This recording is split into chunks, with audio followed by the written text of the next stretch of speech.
बिहार में कोरोना के केसों में कमी आ रही है। पिछले 24 घंटे में राज्य में करीब 4000 नए केस आए हैं और संक्रमण की रफ्तार रोकने के लिए लॉकडाउन भी एक हफ्ते के लिए और बढ़ा दिया गया है। लेकिन बिहार के गांव और देहाती इलाकों में महामारी तेजी से फैल रही है, जिसकी वजह है वहां की बदहाल स्वास्थ्य सेवाएं जो सरकार की पोल खोल रही हैं। न्यूज नेशन आपको महामारी में अलग अलग राज्यों के गांव से लचर मेडिकल सिस्टम की तस्वीरें लगातार दिखा रहा है और आज हम बिहार के कई गांव से आपको ग्राउंड रिपोर्ट दिखाते हैं।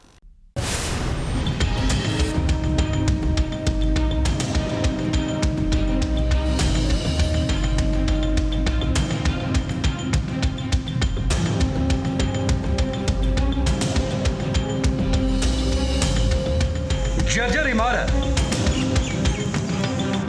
टूटी हुई खिड़कियां, टूटे दरवाजे, जंग लगे ताले। तस्वीरों को देखकर आप इसे भूतिया हवेली समझने की भूल कर रहे होंगे, लेकिन ये बिहार के बदहाल अस्पताल हैं जनाब, जो उद्घाटन के सालों बाद डॉक्टरों और जरूरी सेवाओं के अभाव में इस हाल में पहुंच गए। बिहार के कोसी क्षेत्र में भी कोरोना ने कोहराम मचा रखा है, लेकिन सहरसा और सुपौल जिले के बदहाल अस्पताल सुशासन बाबू के विकास और महामारी के इस दौर में लोगों को जरूरी सेवाएं उपलब्ध कराने के उनके दावों की पोल खोल रहा है। जरा ये तस्वीर देखिए। दोनों जिले के करीब 15 लाख की आबादी के लिए 14 करोड़ की लागत से बने चंद्रायण रेफरल अस्पताल का उद्घाटन साल 1995 में तत्कालीन मुख्यमंत्री लालू प्रसाद यादव ने किया था, ताकि आसपास के इलाके और खास तौर पर ग्रामीणों को इलाज की बेहतर सुविधा मुहैया करवाई जा सके। लेकिन हाय रे, इस अस्पताल की किस्मत उद्घाटन का शिलापट जो का त्यों है, लेकिन अस्पताल के अंदर और बाहर का नजारा देखकर आप माजरा समझ गए होंगे, जिसे यहाँ के स्थानीय लोग भी बयां कर रहे हैं। आप देख ही रहे, यहाँ पर जो है उप स्वास्थ्य केंद्र में भूसा भरा हुआ है, गोबर भरा हुआ, गोठा जो जिसे कहते हैं, गोबर भरा हुआ है। और यहाँ पर ना डॉक्टर हैं, ना नर्स है, ना दवाई है। एक पैरासीटामोल जो बुखार में, जो अभी के कोरोना काल में जो अहम ज़रूरी चीज़ है, वो तक नहीं यहाँ पर मिल रही है। एक भी टैबलेट नहीं मिल रही है, ना कोई डॉक्टर यहाँ पर आते हैं, कोई यहाँ का जो है देखरेख करने वाला कोई भी नहीं है।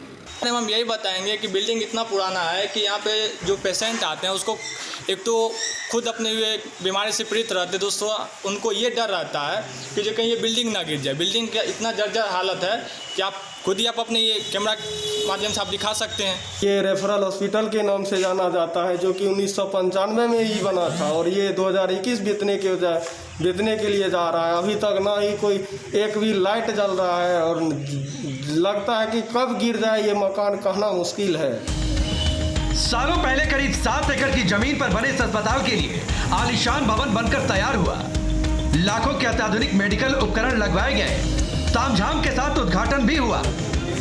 लेकिन इसके बाद से ही अस्पताल की दीवारें और कमरे डॉक्टरों, नर्सों और स्वास्थ्य कर्मियों की बाट जोते जोते जर्जर हो गए।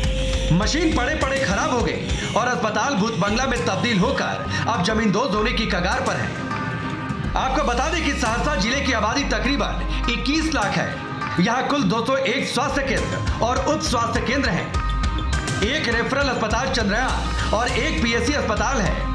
10 अतिरिक्त प्राथमिक स्वास्थ्य केंद्र के साथ 38 स्वास्थ्य उप केंद्र हैं। तो जिले में कुल डॉक्टरों की संख्या सिर्फ 153 है। यानी आप सोच सकते हैं कि ये स्वास्थ्य केंद्र डॉक्टरों या नर्सों के भरोसे नहीं, बल्कि राम भरोसे चल रहे हैं और कोरोना काल में सुशासन बाबू के दावों और वायदों की पोल खोल रहे हैं, जिसका नमूना है कोसी इलाके का ये रेफरल अस्पताल। अब जरा सुशासन बाबू के राज्य में एक और ग्रामीण अस्पताल का हाल देखिए। जहां हेल्प नंबर लिखा हुआ है, वहां बकरियों का चारा रखा है। अस्पताल की इमारत में चरवाहा विद्यालय चल रहा है। जनता के टैक्स के पैसों से बनाए गए इस अस्पताल में कोरोना काल को देखते हुए सरकार की ओर से डॉक्टरों और हेल्थ स्टाफ की नियुक्ति का भी फरमान सुनाया गया। लेकिन मजाल है कि इस ग्रामीण इलाके में कोई सरकारी डॉक्टर या स्वास्थ्य कर्मी कभी झांकने भी आया हो। यहाँ के पूर्व विधायक को जब इस बात की जानकारी मिली तो राजनीतिक रसूख और धौंस दिखाने के लिए उन्होंने स्वास्थ्य विभाग के अधिकारियों को फोन लगाकर स्थिति जाननी चाहिए, लेकिन सामने वाले का जवाब सुनकर वो भी हैरान थे। दिसंबर के समय में एएनएम से थी, इलाज जो होती है काम करती है। हाँ। दिसंबर में वहाँ भेज दिए कि कुछ नहीं सही, कम से कम टीकाकरण तो शुरू हो, दवाई तो बटे। नहीं, पहले के दिनों में आज से 10 साल पहले यह हॉस्पिटल इतना सुचारू ढंग से चलता था कि यहाँ पर ऑपरेशन आज से 10 साल पहले की बात कैसे हम मेरे समय में स्थिति खराब रही, जब हमको जानकारी मिला तो हम तो सबसे पहला काम कर सकते कि एएनएम भेज दिए। अब धीरे धीरे अब उसके बाद कोविड आ गया है। तो अभी आपके द्वारा कोई प्रतिनियुक्त नहीं किया गया है एएनएम वगैरह? क्या इमली तुमने नाम आपको बता दिए, दिसंबर में उनको वहाँ पे भेज दिए, तो आपको तो नाम हम बता रहे हैं। तो वहाँ एक बार भी एक दिन भी नहीं आई है, ना दवा यहाँ पर आया है, इससे इसकी जानकारी चाह रहे थे आपसे। हम उनको उनका नंबर दे दे रहे हैं आपको, ठीक है? आप मॉनिटरिंग अथॉरिटी आपके पास है मैडम, आप उसके पदाधिकारी हैं, उससे ये जानकारी प्राप्त करिए या किन कारणों से अगर दावा वहां से उठाई तो। मोतिहारी जिले में करीब 70 स्वास्थ्य केंद्र हैं जिनका कमोबेश यही हाल है। ऐसे में आप समझिए सरकार की कथनी और करनी में कितना फर्क है।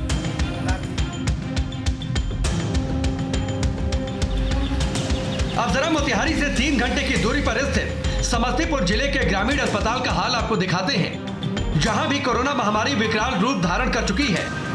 इलाज के अभाव में गांवों के लोग दम तोड़ रहे हैं, लेकिन लोगों को बीमारी से निजात दिलाने के लिए समस्तीपुर के ताजपुर का रेफरल अस्पताल इतना जर्जर हो चुका है कि लोग यहां जाने से कतरा रहे हैं।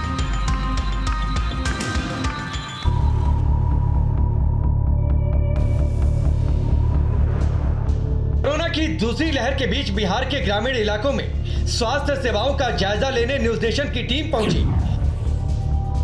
राजधानी पटना से 71 किलोमीटर दूर मुजफ्फरपुर, लेकिन यहां भी कमोबेश वही हालत थे जो दूसरे जिलों के हैं। अस्पताल की इमारत जर्जर हो चुकी है, परिसर जंगल में तब्दील हो चुका है। यहां जानवर बांधे जाते हैं,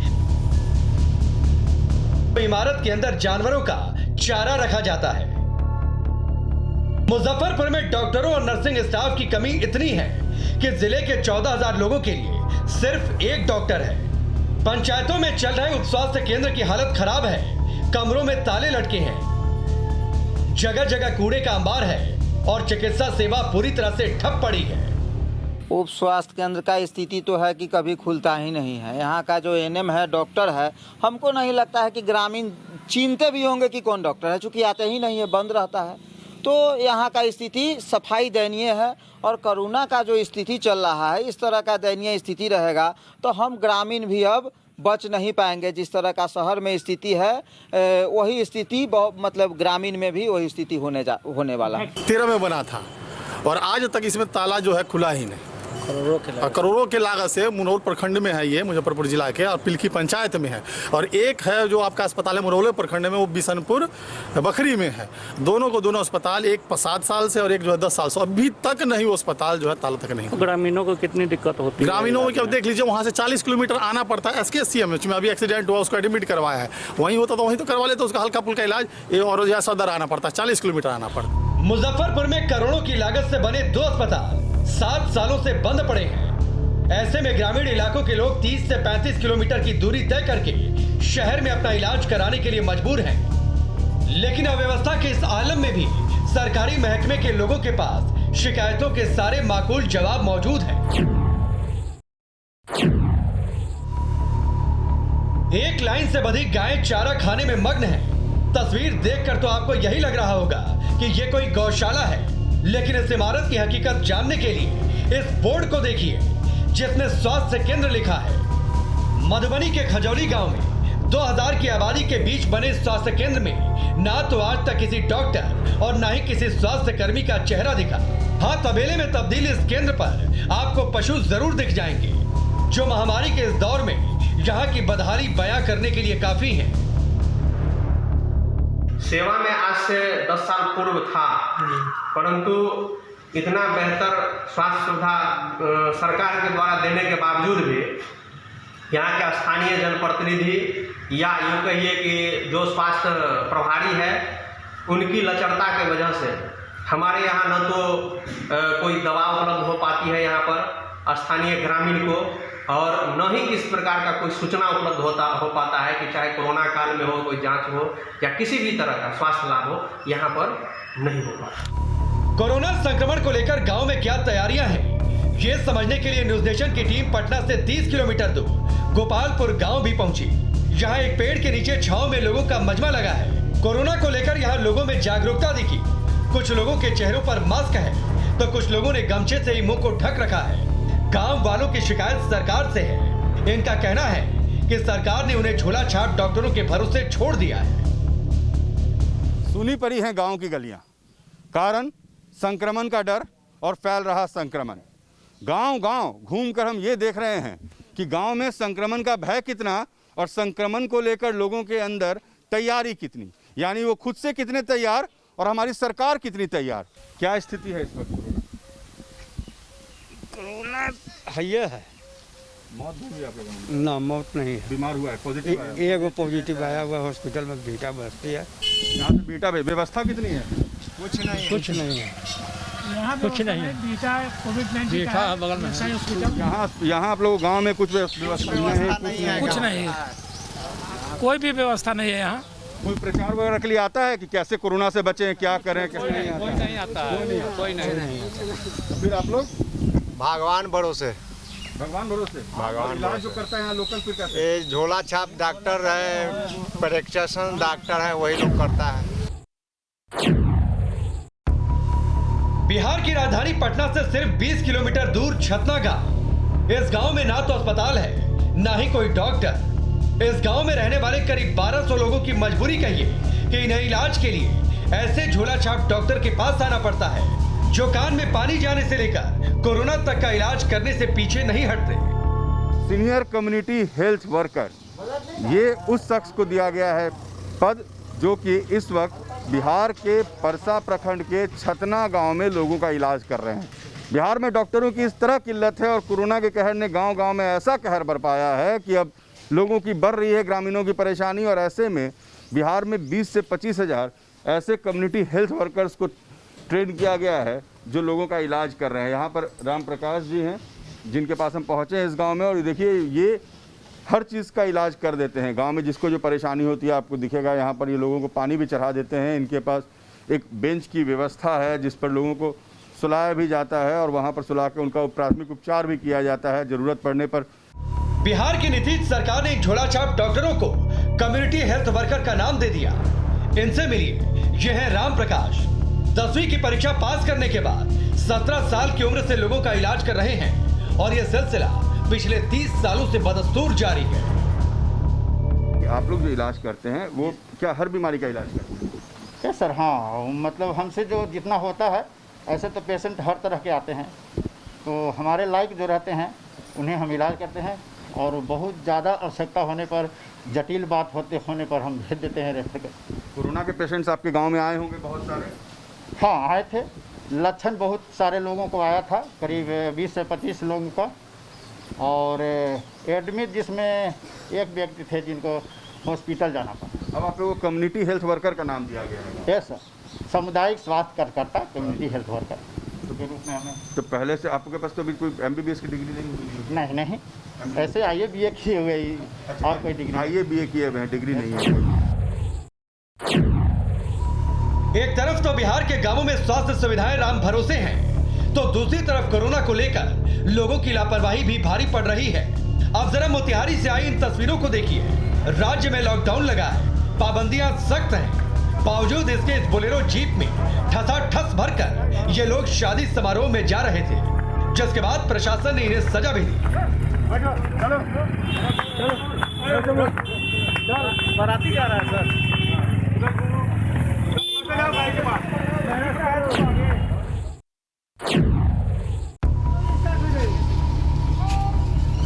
चल यार धक्का मार। बिहार की करप्ट मेडिकल सिस्टम की एक और तस्वीर देखिए, जो धक्के लगने के बावजूद भी स्टार्ट होने का नाम नहीं ले रहे।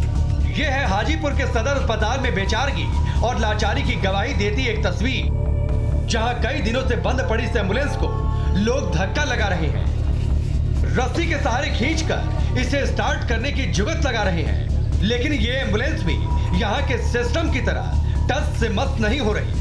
तो मरीजों की सेवा में भला कैसे काम आएगी। कोरोना को लेकर हेल्थ सिस्टम मुश्किल हालात में है। स्वास्थ्य व्यवस्था को चुस्त दुरुस्त किए जाने की जरूरत है, लेकिन तस्वीरों ने एक बार फिर बिहार के स्वास्थ्य विभाग की बेचारगी की पोल खोल दी है। ऊपर से जिले के सिविल सर्जन का कहना है कि भाई मशीन है, तभी तो ये मजबूरी है। देखिए, एम्बुलेंस एक ऐसा कोई गाड़ी नहीं है कि खराब नहीं होता है।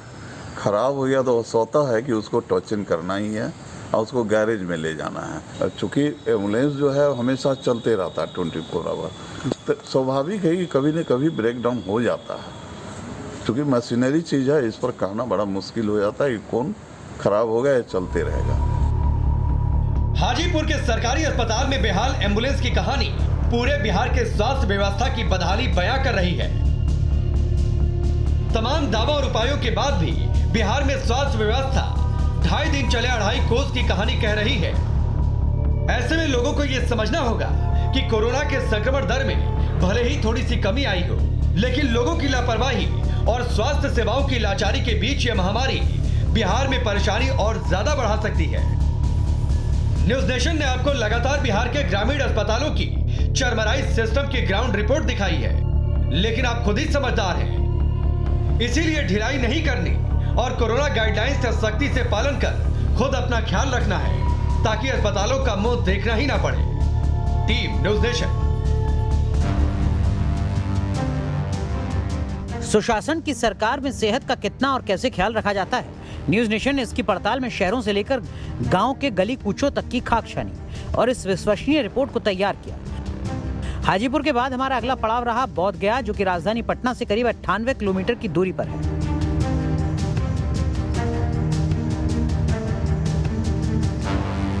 यहां हमारी टीम बतसपुर प्राथमिक स्वास्थ्य केंद्र पहुंची। हेल्थ वेलनेस सेंटर का बड़ा भवन और खूबसूरती देखकर यही लगा कि जब कवर इतना सुंदर है तो किताब भी अच्छी ही होगी, यानी अस्पताल के इंतजाम अच्छे होंगे। लेकिन यहाँ अंदर का मंजर देखने लायक था। यहाँ तो कोई आवाज नहीं है, यहाँ तो कोई साधन नहीं। प्राइवेट यहाँ जाते हैं, बोध गया जाइए या तो फिर प्राइवेट डॉक्टर, यहाँ स्वास्थ्य का कोई सुविधा नहीं। तो हम लोग यहाँ तो कभी नहीं आते हैं और सब दिन तो बंद रहता है, तो यहाँ आके क्या करें। जब सुई पड़ रहा है तो 2 बार से आया यहाँ। बतसपुर का हेल्थ सेंटर अपनी बदहाली पर आंसू बहाता नजर आया। यहाँ बेड और अस्पताल के अंदर रखे मेडिकल उपकरण सड़ते नजर आए। धूल गंदगी देखने से ही पता चल गया कि यहाँ कभी कभार ही कोई आता होगा। दरअसल इसके पीछे वजह भी है। अब जबकि कोरोना गांव में फैल रहा है, तो सरकार को ग्रामीण अंचलों में मौजूद स्वास्थ्य सुविधाओं को मजबूत करने की सुध आई है। 10 साल पहले जब ये केंद्र बना था, तो वहाँ एक डॉक्टर के साथ 2 ANM की ड्यूटी लगाई गई थी, जिसका बोर्ड आज भी अस्पताल की दीवारों पर टंगा है और फाइलों में मेंटेन है। ये अलग बात है कि ANM यहाँ 1 महीने में 2 बार आती हैं और साफ साफ बताती हैं कि डॉक्टर्स की कमी है, इसीलिए हेल्थ सेंटर की दुर्दशा है। पहले 2 ANM थे, कॉन्ट्रैक्ट पर थी, वो रेगुलर हो गई, वो उसका दूसरा जगह हो गया, वो चल गई यहाँ से। अभी तो हम अकेले हैं। समस्या होता है नहीं, एक स्टाफ अकेले हैं तो मतलब हम चाहे तो क्षेत्र में रहें या तो फिर यहाँ रहेंगे, और यहाँ जब बंद रहता है तो फिर दिक्कत होता है। जैसे लोग को तो नहीं उतना, सब लोग को हम बता देते हैं कि हम इसी दिन आएंगे तो इसी दिन रहेंगे। ये हेल्थ सेंटर महीने में 1 दिन टीकाकरण के लिए ही खोला जाता है। यहाँ कोरोना के मरीजों की भर्ती तो छोड़िए, उन्हें देखने तक का आदेश नहीं है। सिर्फ OPD के इंतजाम किए गए हैं, जो कि पूरी तरह नाकाम है। सिविल सर्जन मानते हैं कि स्वास्थ्य कर्मियों की बेहद कमी है, लेकिन जो संसाधन मौजूद हैं, उन्हीं से काम चलाया जा रहा है। स्वास्थ्य कर्मी की थोड़ा सा तो ANM की कमी है, लेकिन सब जगह एक ANM का काम तो चलाया ही जा रहा है। ऐसा बात नहीं है कि नहीं चलाया जा रहा है। अब उसी ANM से हमको चूँकि वैक्सीनेशन भी कराना है, जांच भी करवाना है, हमको अभी DCSC और CCC भी लग गए हैं, तो वहाँ सब भी स्टाफ को भेजना है, लेकिन फिर भी उस समय काम चल रहा है। इलाके के ग्रामीणों का कहना है कि हेल्थ सेंटर बीमार होने की वजह से उन्हें 5 किलोमीटर दूर बोध गया CHC जाना पड़ता है, लेकिन अधिकारी अभी गांव में कम संक्रमण का राग अलाप रहे हैं। ग्रामीण क्षेत्रों में अभी तो नहीं बढ़ रहा है, पहले बीच में था, जिसमें काफ़ी एग्रेसिव टेस्टिंग कराया गया है और करीब 80% टेस्टिंग ग्रामीण क्षेत्रों में कराया जा रहा है। करीब 15 से 16 ब्लॉक अब ऐसे हैं जहाँ पर 0 केसेज आ रहे हैं प्रतिदिन। वहाँ पर हम लोग अब रैंडम टेस्टिंग भी शुरू कर रहे हैं और कुछ ही ब्लॉक में अब केसेज आ रहे हैं, बट फिर भी हम लोगों को बहुत ज़्यादा संतुष्ट होने की आवश्यकता नहीं है। अधिकारी कोरोना संक्रमण की दर में कमी का दम भरकर राहत की सांस जरूर ले रहे हैं, लेकिन आप खुद सोचिए, जो हेल्थ सेंटर एक इंजेक्शन देने लायक नहीं, वहाँ कोरोना जैसी महामारी का इलाज भला कैसे होगा।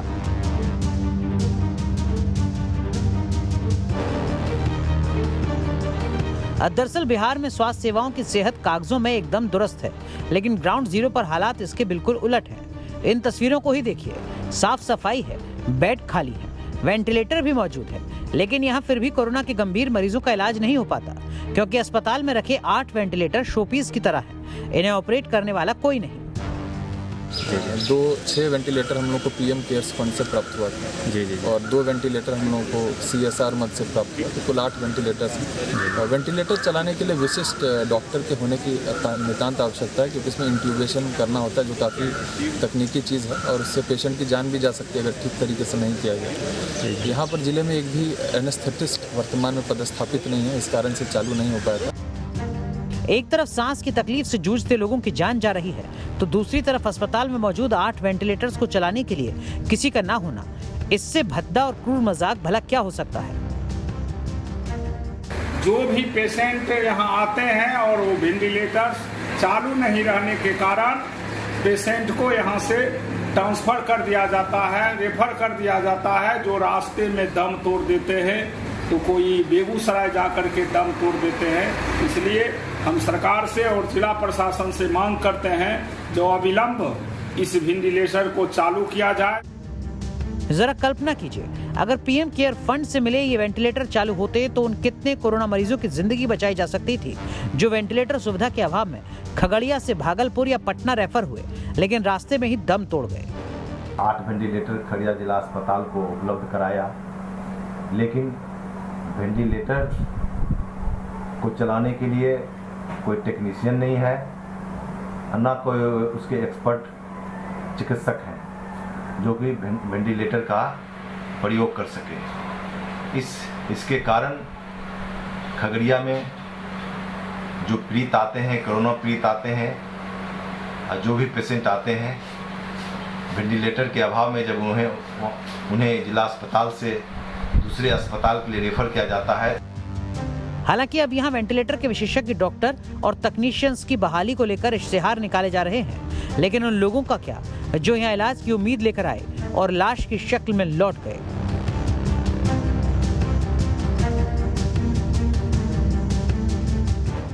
कहीं और की बात तो छोड़िए, मुख्यमंत्री नीतीश कुमार के गृह जिले नालंदा का हाल ही देख लीजिए। बोर्ड लगा है लेकिन इमारत गायब है, और जो बचा है वो है खंडहर और बेहद जर्जर। मुख्यमंत्री नीतीश कुमार के गृह जिले में कई ऐसे स्वास्थ्य उपकेंद्र हैं जो जीर्ण शीर्ण हालत में जैसे तैसे चल रहे हैं। तस्वीरें गवाह हैं, कहीं मकान गिर गया है तो कहीं भूसे के ढेर के बीच स्वास्थ्य उपकेंद्र चलाया जा रहा है।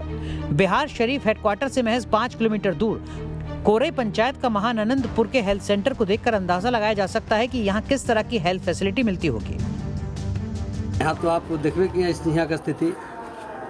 की स्थिति में ये है कि यहाँ अगर ग्रामीण डॉक्टर जो छोटा मोटा डॉक्टर है नहीं रहे तो यहाँ के लोग को बचाना भी मुश्किल है। स्वास्थ्य केंद्र का हालत जर्जर है, 1994 में बना है, 96 के बाद से जर्जर स्थिति है।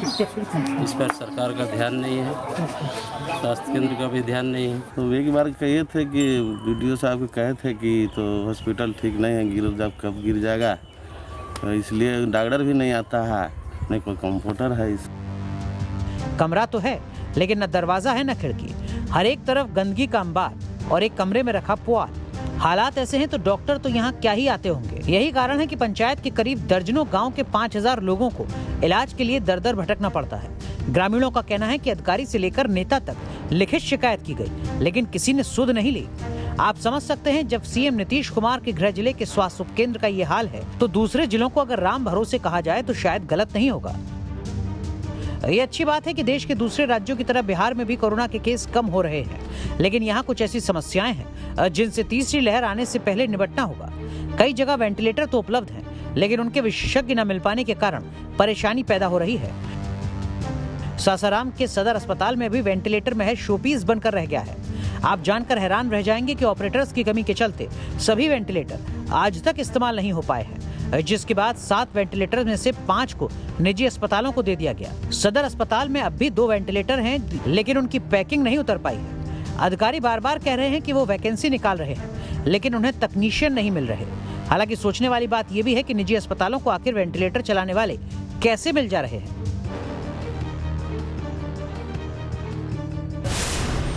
बिहार के गांव में कोरोना की ग्राउंड रिपोर्ट में अब तक आपने देखा सहरसा, बेगूसराय, मोतिहारी, समस्तीपुर और मुजफ्फरपुर जैसे इलाकों में स्वास्थ्य सुविधाओं का हाल क्या है। लेकिन अभी पिक्चर अधूरी है। आइए अब आपको दिखाते हैं छपरा और मधुबनी में कैसे हैं स्वास्थ्य केंद्र के हालात।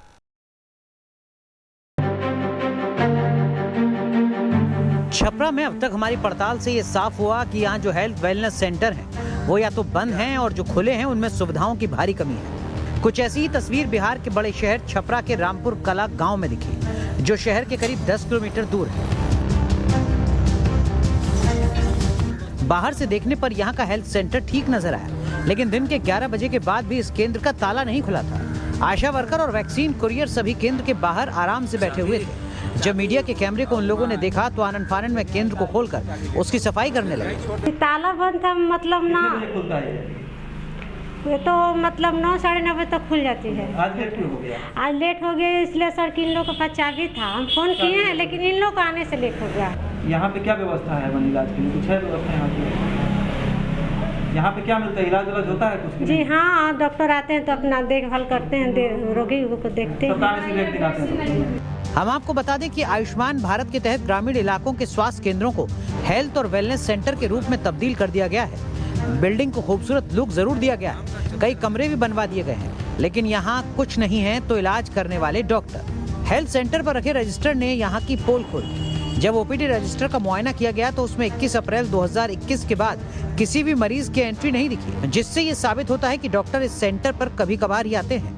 इलाज होता है यहाँ पे कुछ? जी, वो डॉक्टर साहब रहते हैं तो सर वो इलाज उनका सप्ताह में 1 दिन है, तो लोग आते हैं तो जो दवा यहाँ रहती है तो दिया जाता है, डॉक्टर साहब देखते हैं। हम लोग कोविड का टेस्ट भी कभी कर लेते हैं। ये कोविड आज नहीं आया है जो हम लोग जांच करें, नहीं तो आता है। जी होता है। किट वगैरह है? जी किट आज नहीं है, किट यहाँ नहीं मिला है। बिहार के ग्रामीण इलाकों के सरकारी अस्पतालों से डॉक्टर कैसे गायब रहते हैं उसकी तस्दीक ये तस्वीरें भी कर रही हैं।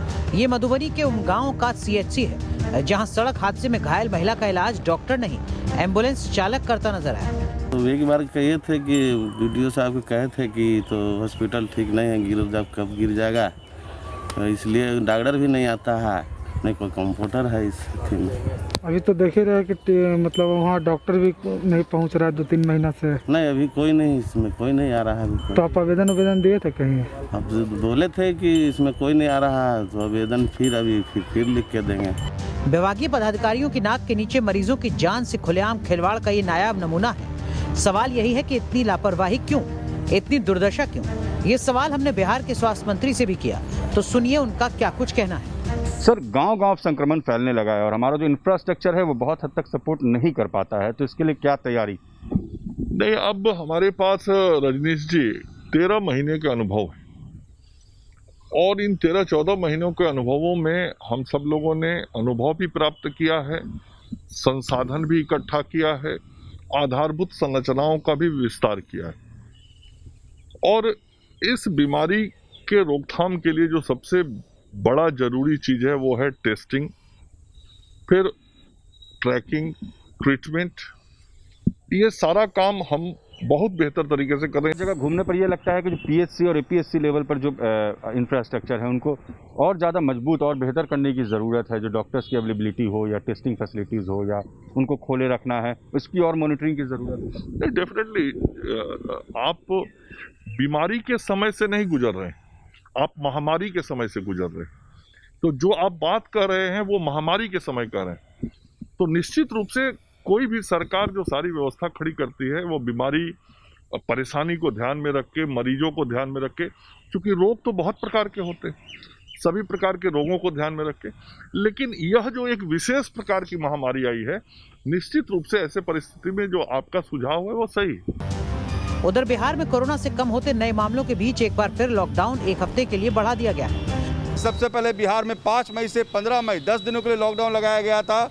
उसके बाद इसे 10 दिन के लिए बढ़ाया गया 25 मई तक और अब 1 जून तक। जिस कड़ाई से लॉकडाउन का पालन कराया जा रहा है, कोशिश ये है कि जितनी बेहतर तरीके से हो सके लॉकडाउन का पालन हो, रोका टोकी से लोग समझें, संभलें। और इसका नतीजा ये है कि बिहार में आज की तारीख में 43 दिन बाद ऐसा हुआ जब संक्रमित मरीज 4000 के आसपास मिले हैं। पहले से लोगों ने निकलना कम किया है। हम लोग बहुत लोग को चेक कर रहे हैं कि कोई बाहर फालतू आदमी नहीं निकले।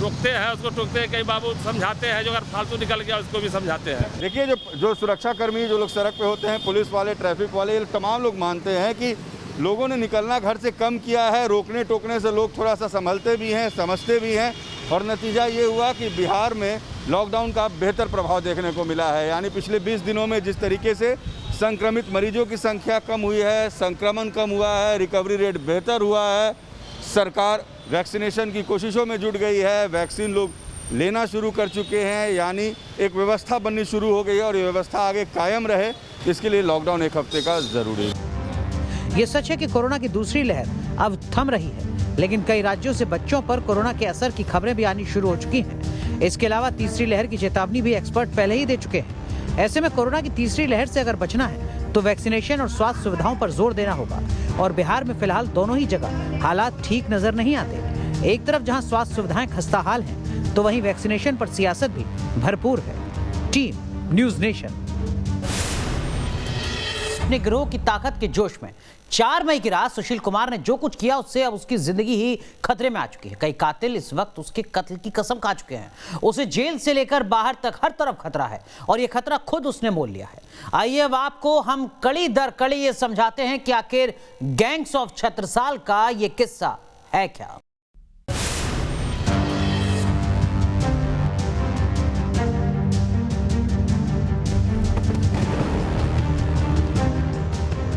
इस प्लेट में आप जो देख रहे हैं यही इस कहानी के मुख्य किरदार हैं। इनमें खूंखार गैंगस्टर और 3 खतरनाक डॉन हैं, और इसी चक्रव्यूह में अब सुशील कुमार बुरी तरह से फंस चुका है। दरअसल इनमें से 2 सुशील कुमार के दुश्मन हैं और 2 सुशील कुमार के दोस्त, और इसी दोस्ती और दुश्मनी के बीच लटक रहा है सुशील कुमार और उसकी जान। सबसे पहले कहानी के इस किरदार से मिलिए। नाम है सोनू महाल। सोनू, जिसकी तस्वीर हमारे पास नहीं, लेकिन इसका परिचय आपको बता देंगे कि आखिर ये इस कहानी का सबसे अहम किरदार क्यों है। गैंग्स ऑफ छत्रसाल का पहला किरदार, नाम सोनू महाल, पहचान गैंगस्टर, 10 से ज्यादा मर्डर के इल्जाम, बेहद खतरनाक शूटर, केस से रिश्ता मारे गए पहलवान सागर धनखड़ का साथी। सोनू महाल दरअसल वो शख्स है जो 4 मई की रात मारे गए पहलवान के साथ था। सुशील कुमार ने उसकी जमकर पिटाई की थी। यह शख्स भी बुरी तरह जख्मी है। कई स्टेट में दर्जनों संगीन गुनाहों को अंजाम दे चुका है। गैंगस्टर उस रात सुशील कुमार के चंगुल में फंस गया था। इसे सिर्फ मारा ही नहीं गया, बल्कि सूत्र तो यहाँ तक कहते हैं कि उसे पेशाब तक पिलाया गया। सुशील के साथ इस मामले में घायल हुआ सोनू महाल काला जठेरी गैंग से ताल्लुक़ रखता है, जिसके खिलाफ क्रिमिनल केस भी मिले हैं। तो उससे सुशील की नज़दीकियाँ, फिर जब सागर धनखड़ से सुशील का डिस्प्यूट हुआ, उसमें सोनू महाल ने सागर धनखड़ का साथ दिया, जिस वजह से सोनू महाल पर भी हमला किया गया। यही वजह है कि आज सुशील पुलिस से ज़्यादा डॉन के डर में है। सुशील कुमार का सबसे बड़ा अफसोस इस समय यही होगा कि आखिर ये बच कैसे गया, क्योंकि इसकी जिंदगी सुशील कुमार के लिए मौत से कम नहीं। सागर धनखड़ सुशील कुमार और उसके साथियों की पिटाई से मर गया था, लेकिन ये गैंगस्टर बच निकला, और सूत्र कहते हैं कि अपने अपमान का बदला लेने की कसम खा चुका है। यानी सुशील कुमार के लिए ये चलते फिरते यमराज से कम नहीं है। सोनू महाल काला जठेरी का ममेरा भाई बताया जा रहा है, और काला जठेरी ने सुशील को साफ तौर पर कह दिया है कि अगर उसने इस मामले में उससे बिना बात करे जिस तरीके से हमला किया, तो वह इसका नतीजा भुगतने के लिए तैयार रहे। तो सुशील पहलवान को इस बात का सबसे ज़्यादा डर है कि जेल के अंदर भी उसके ऊपर हमला करवाया जा सकता है। डकैती, कत्ल, जेल से कैदियों को छुड़ाना, ऐसी संगीन वारदात सोनू महाल के लिए रोज का काम है, और अब यह शख्स अपनी जिंदगी का सिर्फ एक ही मकसद बनाकर जी रहा है, और वो है सुशील कुमार से इंतकाम लेना। साफ है, सुशील कुमार की सांसों को ग्रहण लग चुका है। अब सुनिए कहानी के अगले किरदार के बारे में। गैंग्स ऑफ छत्रसाल का दूसरा किरदार, नाम संदीप उर्फ काला जठेड़ा, पहचान खतरनाक डॉन, दुबई से अपना गैंग चलाता है। केस से रिश्ता सोनू महाल का चचेरा भाई। काला जठेड़ा हरियाणा से निकला वो अकेला डॉन है जो दुबई और बैंकॉक से अपना गिरोह चलाता है। दर्जनों संगीन वारदातें और हत्याओं को अंजाम देने के बाद इसका गिरोह इतना ताकतवर हो गया है कि काला जठेड़ा देश से बाहर निकल गया। सोनू महाल को सुशील ने सागर धनखड़ के साथ बेरहमी से पीटा था, जिस वजह से काला जठेरी उसका दुश्मन हो गया और काला जठेरी ने उसको साफ कह दिया कि तुझे किसी तरह की मदद नहीं मिलेगी और तूने ये सही काम नहीं किया। ये वो जानकारी है जो बताती है कि सुशील पहलवान काला जठेरी से डर कर भी भाग रहा था। उसे दिल्ली पुलिस के अलावा डॉन का भी खतरा था और अब भी सुशील पहलवान को ये डर है कि काला जठेरी उसे जेल के अंदर नुकसान पहुंचा सकता है। और हम आपको बता दें कि काला जठेरी वो डॉन है जो विदेश से ऑपरेट करता है। कभी उसकी लोकेशन दुबई मिलती है, कभी वो थाईलैंड या बैंकॉक से ऑपरेट करता है। सुशील कुमार कल तक इसी के लिए काम करता था। दोनों मिलकर कब्जा और वसूली का काम करते थे। सुशील कुमार के पास पहलवानों की कमी नहीं, इसीलिए सुशील और उसके साथी पहलवान डॉन के लिए प्रॉपर्टी कब्जा करते। मॉडल टाउन की ऐसी ही एक प्रॉपर्टी पर झगड़ा हुआ। कब्जे के बाद सुशील कुमार को वो प्रॉपर्टी बेचकर डॉन को आधे पैसे देने थे, लेकिन सुशील के मन में लालच आ गया और उसने डॉन से दुश्मनी मोल ले ली। सागर धनखड़ मर्डर केस सिर्फ सागर की हत्या का मामला नहीं है, इसके पीछे एक गहरी कहानी है जो छत्रसाल स्टेडियम से शुरू होती है। छत्रसाल स्टेडियम में बतौर OSD सुशील की ये जिम्मेदारी थी कि वो यहाँ से खिलाड़ी तैयार करे, लेकिन सुशील के जो आपराधिक लिंक थे उसी वजह से कहीं ना कहीं उसने इस स्टेडियम को पहलवानों की जो बाउंसर्स हैं, पहलवानों से बाउंसर्स की प्रोडक्टिविटी का अड्डा बना दिया और इस जगह पर एक छत्र राज किया। और कहने वाले यह भी कह रहे हैं कि सुशील कुमार ने अगर देश को 2 पदक दिलाए तो 10-12 पदक खराब भी किए, यानी खिलाड़ी जो पदक ला सकते थे देश के लिए उनका करियर खराब करने में भी सुशील की भूमिका रही। और उसकी एक बड़ी वजह रही सुशील का आपराधिक गैंग से लगातार उसका ताल्लुक बढ़ना और जो डिस्प्यूटेड प्रॉपर्टी हैं या टोल गेट पे जो बाउंसर्स तैनात करने का काम है, इस तरह के धंधों में सुशील कुमार की इन्वॉल्वमेंट लगातार बढ़ती गई। जैसे इतनी मुसीबत कम नहीं थी, उसके बाद ताकत के नशे में चूर सुशील कुमार ने डॉन के चचेरे भाई के दोस्त का कत्ल किया, बल्कि उसे लहूलुहान भी कर दिया। सुशील कुमार ने डॉन काला जठेड़ा के चचेरे भाई को पेशाब तक पिलाया। इसके बाद से ही डॉन जठेड़ा भी इंतकाम की आग में झुलस रहा है। जब अगले दिन सुशील को यह एहसास हुआ कि उसने किसके साथ क्या कुछ कर दिया तो वो घबराया और लगातार डॉन से माफी मांगता रहा, लेकिन उसे माफी नहीं मिली। यानी कुल मिलाकर सुशील कुमार अब 2 पार्टों के बीच फंस चुका है। सूत्रों का दावा है कि इस वक्त जठेड़ा गैंग से जुड़े हर सदस्य को सिर्फ एक जिम्मेदारी मिली, किसी भी कीमत पर इंतकाम। इसीलिए पुलिस हिरासत में भी सुशील कांप रहा है, क्योंकि जेल से पेशी पर आए बदमाशों को छुड़ाना, जेल से पेशी पर आए दुश्मनों को खुलेआम मरवाना जठेड़ा लंबे वक्त से करता रहा है। बीते महीने ही जठेड़ा गैंग ने अपने एक आदमी को दिल्ली की अदालत से रिहा करवाया। हालांकि फरार होने के बाद वो एनकाउंटर में मारा गया। काला जठेरी गैंग हाल में अभी चर्चा में आया जब GTV अस्पताल से कुलदीप उर्फ फज्जा को उसके गैंग ने भगाने की कोशिश की, जिसमें बाद में एनकाउंटर होने पर पुलिस ने भी एक बदमाश को मार गिराया था। ये वो जानकारियां हैं जो बताती हैं कि जो दिल्ली के जो टॉप गैंगस्टर हैं, चाहे वो काला जठेरी हो या नीरज बवानिया, उनसे सुशील कुमार के ताल्लुकात थे। लेकिन सुशील तो जुर्म की दुनिया का नया परिंदा है और वो जानता है उसने जो दुश्मनी जुर्म की दुनिया के 2 पेशेवर खिलाड़ियों से ली, वो जानी दुश्मनी बन चुकी है। इसीलिए सुशील बेहद खौफ में है, क्योंकि उसे डर है कि जेल हो या बाहर, अब कोई भी जगह उसके लिए महफूज नहीं है। लेकिन आखिर सुशील ने इस वारदात को अंजाम दिया ही क्यों? किसके कहने पर जठेड़ा गैंग से खुली दुश्मनी ली? आगे आपको इस कहानी के 2 और शातिर डॉन से मिलवाएंगे। आप बने रहिए न्यूज़ नेशन के साथ।